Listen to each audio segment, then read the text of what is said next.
Hello my dear students, welcome to my channel English with Sharan. ನನ್ನ YouTube channel English with ಶರಣ್ಗೆ ತಮಗೆಲ್ಲ ಸ್ವಾಗತ. In the previous session you have got to know about the first part of the lesson a wrong man in workers paradise. How a wrong man got into the workers paradise and started disturbing the busy farmers and also disturb the girls to give her picture. So ಏನಪ್ಪ ಅಂತಂದರೆ, ಆ ಒಬ್ಬ wrong man workers ಪ್ಯಾರಡೈಸ್ನಲ್ಲಿ ಬಂದ ತಕ್ಷಣ ಯಾವ ರೀತಿ ತಾನು ಜೀವನವನ್ನು ಸ್ಪೆಂಡ್ ಮಾಡಿದ್ದನು ಭೂಮಿಯಲ್ಲಿ ಯಾವಾಗ ಜೀವಂತಿದ್ದಾಗ, ಅದೇ ರೀತಿಯಾಗಿ ಆ ವರ್ಕರ್ಸ್ ಪ್ಯಾರಡೈಸ್ನಲ್ಲಿ ಕೂಡ ಅದೇ ರೀತಿಯಾಗಿ ಮತ್ತೊಬ್ಬರಿಗೆ ತೊಂದರೆ ಕೊಡೋದರ ಮುಖಾಂತರ ತನ್ನ ಜೀವನವನ್ನು ನಡೆಸ್ತಾ ಇರ್ತಾನೆ. ಅದೇ ರೀತಿಯಾಗಿ ಆ ಹೆಣ್ಣುಮಗಳಿಗೆ ತನ್ನ ಒಂದು ಮಡಿಕೆಯನ್ನು ಕೊಡು ಅಂತೇಳಿ ಕೇಳ್ತಿರ್ತಾನೆ. ಅದೇ ರೀತಿಯಾಗಿ ಆ ಮಡಿಕೆಯನ್ನು ಕೊಟ್ಟ ನಂತರ ಅದರ ಮೇಲೆ ಕೆಲವೊಂದು ಡಿಸೈನ್ಸ್ ಮಾಡಿ ಆ ಒಂದು ಹೆಣ್ಣುಮಗಳಿಗೆ ಕೊಡುವಂಥ ಕೆಲಸ ಆ ಒಂದು ಆಗ್ತದೆ ಮಕ್ಕಳೇ. ಅದಾದ ನಂತರ ಆ ಹೆಣ್ಣುಮಗಳು ಆ ಮಡಿಕೆಯನ್ನು ಸುತ್ತಮುತ್ತ ತಿರುಗಿಸುತ್ತಾ ಅದನ್ನೇ ನೋಡ್ತಾ ಏನಿರ್ಬೋದು ಈ ಒಂದು ಡಿಸೈನು ಅಥವಾ ಈ ಒಂದು ಚಿತ್ರಕಲೆ ಏನಿರ್ಬೋದು, ಇದರ ಉದ್ದೇಶ ಏನಿರ್ಬೋದು, ಇದರ ಮೀನಿಂಗ್ ಏನಿರ್ಬೋದು ಅನ್ನೋ ಒಂದು ವಿಚಾರಗಳನ್ನು ಆಕೆ ಹತ್ರ ಬಂದಿರುತ್ತೆ ಮಕ್ಕಳೇ. ಸೊ ಅದಕ್ಕಾಗಿ ಆಕೆ ತುಂಬ ಆಶ್ಚರ್ಯ ಕೂಡ ಆಗಿರ್ತಾಳೆ ಅಂತ ಅನ್ನೋದು ವಿಷಯ ನಿಮ್ಗೆ ಪಾರ್ಟ್ 1ರಲ್ಲಿ ನಿಮ್ಗೆ ಗೊತ್ತಾಗುತ್ತೆ. So in part 2 what will happen after that, ಏನಾಗುತ್ತೆ, ರಾಂಗ್ ಮ್ಯಾನ್ ಆಗಿರುವಂಥ ಒಬ್ಬ ವ್ಯಕ್ತಿಯ ವರ್ಚಸ್ಸು ಯಾವ ರೀತಿ ಪ್ರಭಾವ ಬೀರುತ್ತೆ ವರ್ಕರ್ಸ್ ಮೇಲೆ ಅನ್ನೋ ವಿಚಾರ ನಿಮಗೆ ಪಾರ್ಟ್ 2ನಲ್ಲಿ ಗೊತ್ತಾಗುತ್ತೆ.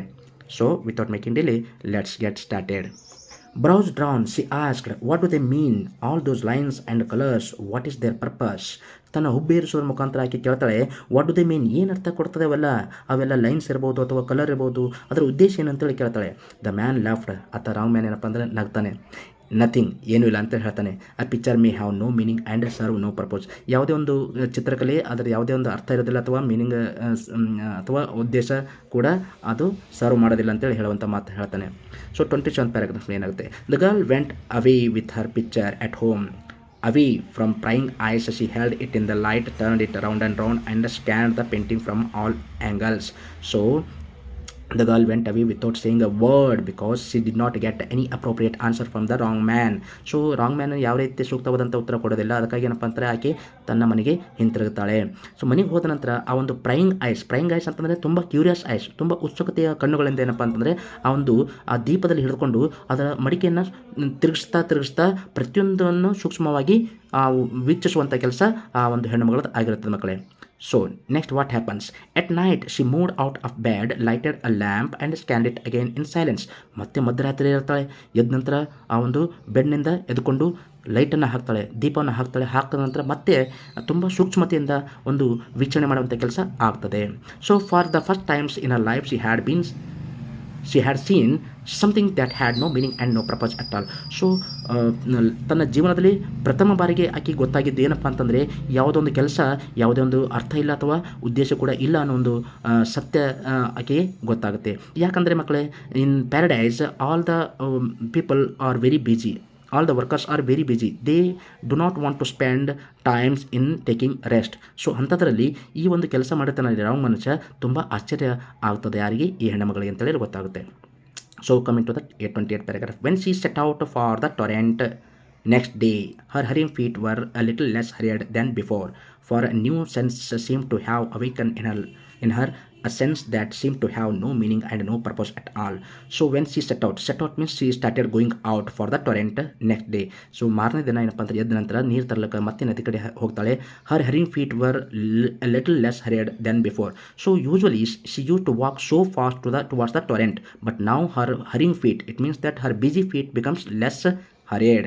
ಸೊ ತುಂಬ ವೇಗವಾಗಿ ಹೋಗ್ತಿರ್ತಾಳೆ ನದಿಗೆ, ಇವಾಗ ತುಂಬ ಸ್ಲೋವರ್ ಆಗಿರುತ್ತದೆ. ಯಾಕಾಗಿರ್ತಂತಂದರೆ a sense that seem to have awakened, ತನ್ನ ಒಂದು ಮೈಂಡಲ್ಲಿ ಯಾವುದೋ ಒಂದು ವಿಚಾರ ಬಂದುಬಿಡ್ತದೆ. ಏನು ವಿಚಾರ ಅಂತಂದರೆ, ಎಂಥ ಒಂದು ಚಿತ್ರಕಲೆ ಬಿಡಿಸ್ಕೊಟ್ಟಿದ್ದಾನಪ್ಪ, ಅದಕ್ಕೆ ಯಾವುದೇ ಒಂದು ಅರ್ಥ ಇಲ್ಲ ಅಥವಾ ಯಾವುದೋ ಒಂದು ಮೀನಿಂಗ್ ಇಲ್ಲ ಅನ್ನೋ ಒಂದು ವಿಚಾರ ಆಕೆ ಮೈಂಡ್ನಲ್ಲಿ ಬರ್ತದೆ.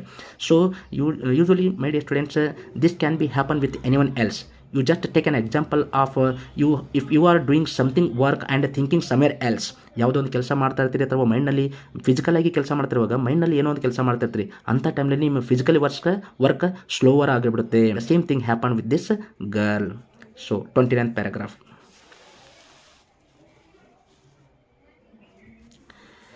She saw the painter standing by the torrent and asked in confusion.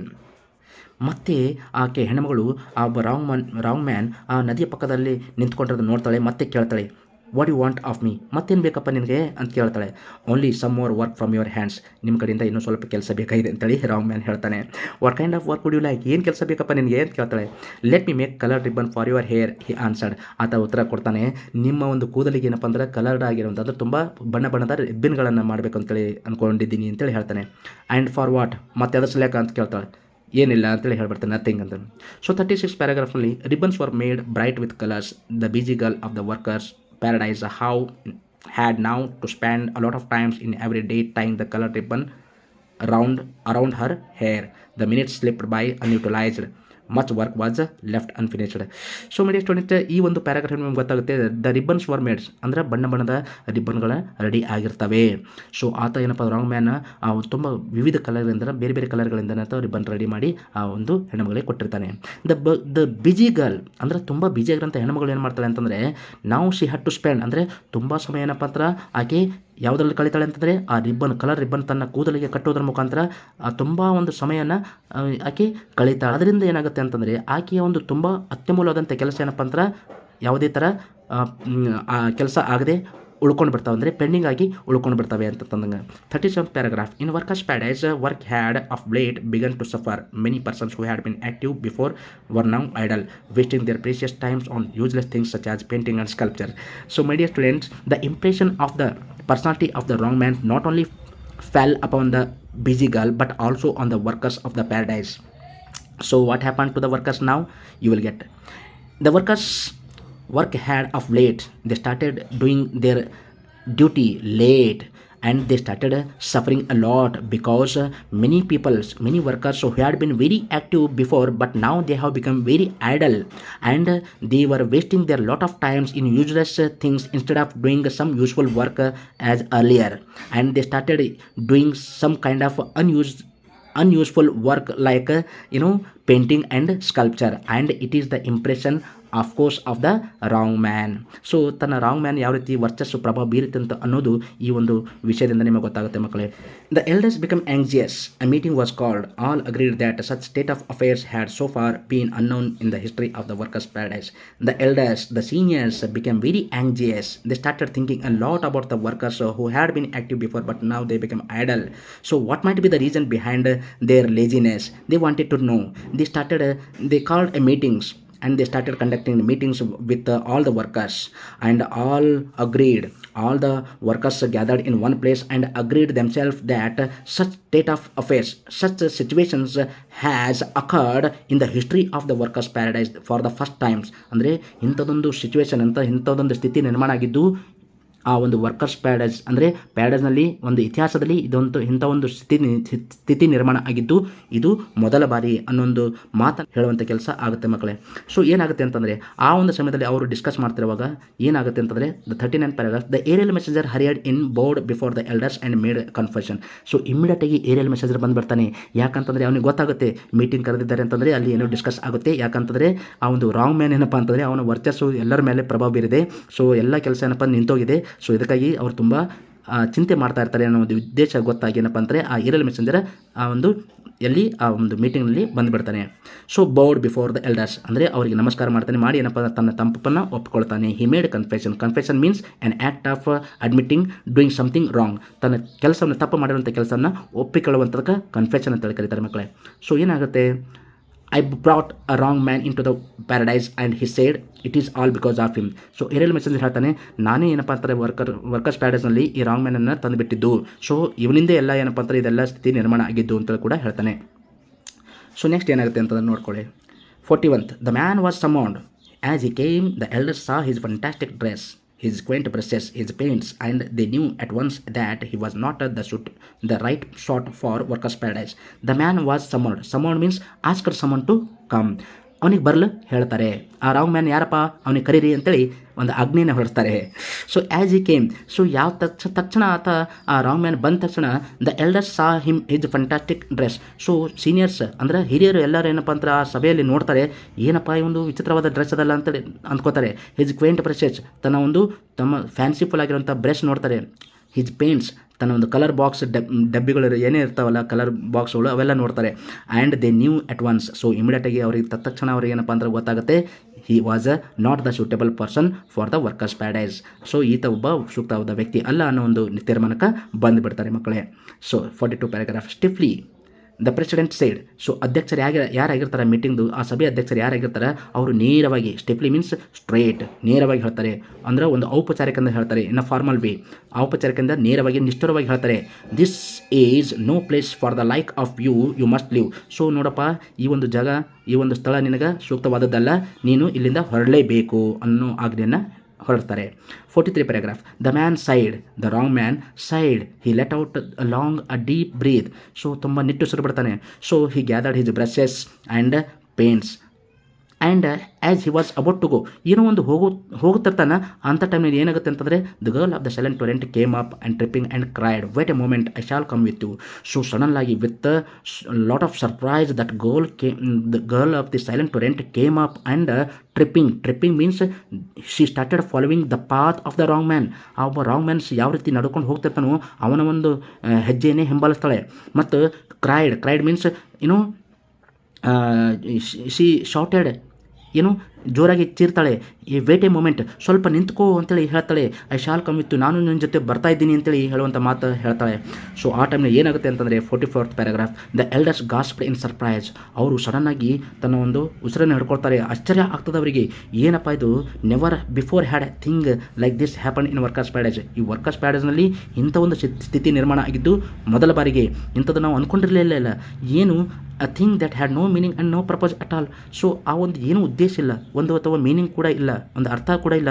ಅಂಥದ್ದೊಂದು ಕೆಲಸಕ್ಕೆ ಆಕೆ ತುಂಬ ಅಟ್ರ್ಯಾಕ್ಟ್ ಆಗಿ ಅವನ ಹಿಂದೆ ಹೋಗ್ತಾ ಇದ್ದಾಳೆಲ್ಲ. ಹೌದಾ, ಏನು ಇದೊಂದು ಆಶ್ಚರ್ಯಕಾರಿಯಾದಂಥ ಸಂಗತಿ ನಿರ್ಮಾಣ ಆಯ್ತಲ್ಲ ಒಂದು ವರ್ಕರ್ಸ್ ಪ್ಯಾರಡೈಸ್ನಲ್ಲಿ. ಇತಿಹಾಸದಲ್ಲಿ ಇಂಥದ್ದೊಂದು ಪ್ರಪ್ರಥಮ ನಿರ್ಮಾಣ ಆಯ್ತಲ್ಲ ಅಂತ ಒಂದು ವಿಚಾರ ಆ ಒಂದು ವರ್ಕರ್ಸ್ ಮತ್ತು ಪ್ಲಸ್ ಆ ಸೀನಿಯರ್ಸ್ ಏನಪ್ಪ ಅಂದ್ರೆ ಆ ಒಂದು ಮಾತಾಡುವಂಥ ಕೆಲಸ ಆಗ್ತದೆ ಮಕ್ಕಳೇ. ಸೊ ಇಲ್ಲಿ ಪಾಠ ಇಲ್ಲಿಗೆ ಮುಕ್ತಾಯ ಆಗುತ್ತೆ. ಇದರಿಂದ ಏನು ಗೊತ್ತಾಗುತ್ತೆ? So why does the girl follow that wrong man? So you will come to know that the girl might got the possibilities of new things in her life. ಏನೋ ಒಂದು ಸಾಧ್ಯತೆಗಳು ಇರ್ಬೋದು ಆಕೆಯ ಜೀವನದಲ್ಲಿ. ಯಾಕಂತಂದರೆ ತುಂಬ ಬ್ಯುಸಿಯಾಗಿರೋಂಥ ವರ್ಕರ್ಸ್ ಅವರು ಸತತವಾಗಿ ಕೆಲಸ ಮಾಡ್ತಿರ್ತಾರೆ. ಅವ್ರಿಗೆ ಯಾವುದೇ ಥರ ವಿಶ್ರಾಂತಿ ಇರೋದಿಲ್ಲ. ಮತ್ತು ಯಾವುದೇ ರೀತಿ ಅವರು ಎಲ್ಡರ್ಸ್ಗೆ ಕಂಪ್ಲೇಂಟ್ ಮಾಡುವಂಥ ಒಂದು ಧೈರ್ಯ ಕೂಡ ಅವ್ರ ಹತ್ರ ಇದ್ದಿದ್ದಿಲ್ಲ. ಅದಕ್ಕಾಗಿ ಈಕೆ ಕೂಡ ಯಾವುದೇ ರೀತಿ ಕಂಪ್ಲೇಂಟ್ ಮಾಡಿದ್ದಿಲ್ಲ. ಸೊ ಅದಕ್ಕಾಗಿ ಏನಪ್ಪ ಅಂತಂದರೆ ಯಾವ ರೀತಿ ಆ ರಾಂಗ್ ಮ್ಯಾನ್ ತಾನು ಕೆಲಸ ಮಾಡಬೇಕಂತ ತುಂಬ ಖುಷಿಯಾಗಿರ್ತಾನೆ. ಆಕೆಗೆ ತುಂಬ ಏನಪ್ಪ ಅಂದ್ರೆ ಅಟ್ರ್ಯಾಕ್ಟ್ ಆಗಿಬಿಡ್ತಾಳೆ. ಯಾಕಂತಂದರೆ ತಾನು ಇಷ್ಟೊಂದು ಕೆಲಸ ಬಿಜಿ ಆದರೂ ಕೂಡ ಖುಷಿಯಿಂದ ಇರೋದಿಲ್ಲ. ಅದಕ್ಕಾಗಿ ಆಕೆ ಏನು ತಿಳ್ಕೊಳ್ತಾಳೆ, ನನ್ನ ಬಿಜಿ ಶೆಡ್ಯೂಲ್ನಿಂದ ಹೊರತಾಗಿ ನಾನು ಈ ಕೆಲಸ ಮಾಡೋದ್ರ ಮುಖಾಂತರ ನಾನು ನನ್ನ ಜೀವನದಲ್ಲಿ ಸ್ವಲ್ಪ ವಿಶ್ರಾಂತಿ ತೆಗೆದುಕೊಳ್ಬೋದು ಮತ್ತು ನಾನು ನೆಮ್ಮದಿ ಕಾಣ್ಬೋದು ಅಥವಾ ನಾನು ಏನೋ ಒಂದು ಖುಷಿ ಪಡ್ಬೋದು ಇಂಥ ಒಂದು ಕೆಲಸ ಮಾಡಿ ಅಂಥೇಳಿ ಅಂದ್ಕೊಂಡು ಆಕೆ ಅವನನ್ನು ಹಿಂಬಾಲಿಸ್ಕೊಂಡು ಅವನ ಜೊತೆ ಹೋಗುವಂಥ ಕೆಲಸ ಆಗಿರ್ತದೆ ಮಕ್ಕಳೇ. I hope that you understood and enjoyed this lesson very well.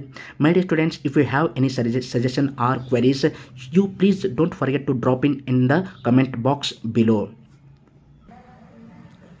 My dear students, you might have forgotten to write the meaning of the words while hearing the lesson from my end. So you can take the screenshot of this image of the first part as well as second part of the lesson A Wrong Man in Workers Paradise. And you can read the whole lesson very carefully by understanding the meaning of each and every word that come across in the lesson.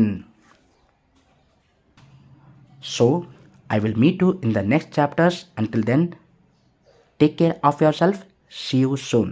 My dear students, if you like the video, please subscribe my channel and also ask others to subscribe. Please share this video with your friends. Until then, take care of yourself. Thank you.